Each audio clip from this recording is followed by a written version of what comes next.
ভাই আমার যাইতে হইবে, আপনি কি রুমার একটু ডাকবেন? এটা কেমন কথা ভাবি? তুই শ্বশুরে গ্রামে আইসা শ্বশুর বাড়ি না যাইসা আমার দোকান থেকে ফেরত যাবে গা। ভাই আপনারে কিন্তু আগেও বলছি, ওই বাড়ি এখন আমার শ্বশুর বাড়ি না। আসলেই এই তোমাকে কি আসলেই ছাড়া ছেড়ে গেছে? খুব আনন্দ লাগতেছে মনে হয়। আনন্দ তো লাগতেছে তোমার, বাইরেতে কিন্তু এটা বোঝা যায়। এই শালা রে, এই সেই সমস্ত শালাগো কোনো আক্কল জ্ঞান নাই। এরা কই ঢোকে না। আমার চাচা আইছে নাকি? তোমার চাচা শাল হইল করতে। তুমি কিন্তু শালা একটা খুব ঝামেলার আছো। আমি আছি আমার চাচার লই প্রেশার নিতে, তুমি ক উল্টা পাল্টা কথা। আচ্ছা যাই হোক, তোমার এই চাচা শালা আইব করতে গা। আইবে তো বরিশাল দিয়া, এই লেগেই তো পেরেশানির মধ্যে। এই কালাম ভাই, এই লোকটা কিটা? দেখো না, চিনতে পারো কিনা? জ্যান্ত লাশ বই রয়েছে নাকি? আফগান রনি, ভালো আছো তুমি? সেটা এদি আবার কথাও কয়। এ লাশ এদি কথা কয়। আফগান, তুই কি বিষয়টা, আমি যেটা বুঝতেছি তুইও কি ওইটা বুঝতে আছো নাকি?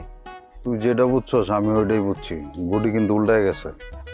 উল্টো ইয়ে যাও শীতে ইয়ে যাও, আমি তো যেভাবেই চিনছি, কিন্তু রুমা আপা দেখলে এটার চাপ নেবে কেমনি, আমি হিসিন্তি করতে আছি। এই রাশান, তোমার ওইসব চিন্তা করা লাগবে না। তুমি তোমার রুমা আপার একটু খবর দাও, তার সাথে আমার দরকার আছে।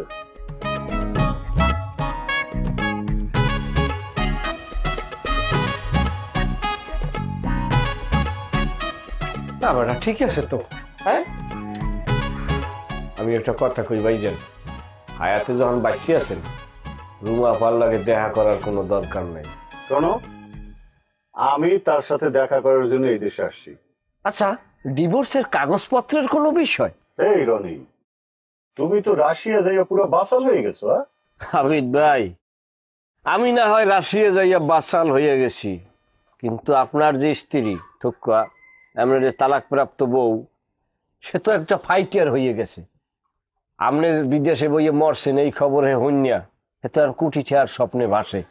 আপনারে যখন দেখবে এই চাপে কেমনে নেবে? হ্যাঁ আপনি এই কালাম ভাই, আপনি কি রুমার একটু খবর দিবেন? ওইসে ওইসে আবিদ ভাই, হ্যারে কইয়েন না, হে বড়ি লই এমনি লড়তে পারে না, হে গেলে 6 দিন লাগবে আইতে, আমি যাইতে আছি। আফগান আয় আমার লগে। আরে কালাম ভাই, আমার চাচা আইলে কবা যে এই নে বইতে, কারণ তোমার দোকানে ঠিকানা দিছে। আয় আমার লগে আয়।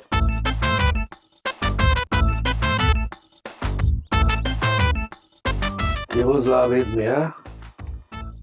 হ্যাঁ, চা খাইবা? না, তার দরকার নেই, আমার তারা আছে। রুমা আসুক, তার সাথে কথা বলে চলে যাবো।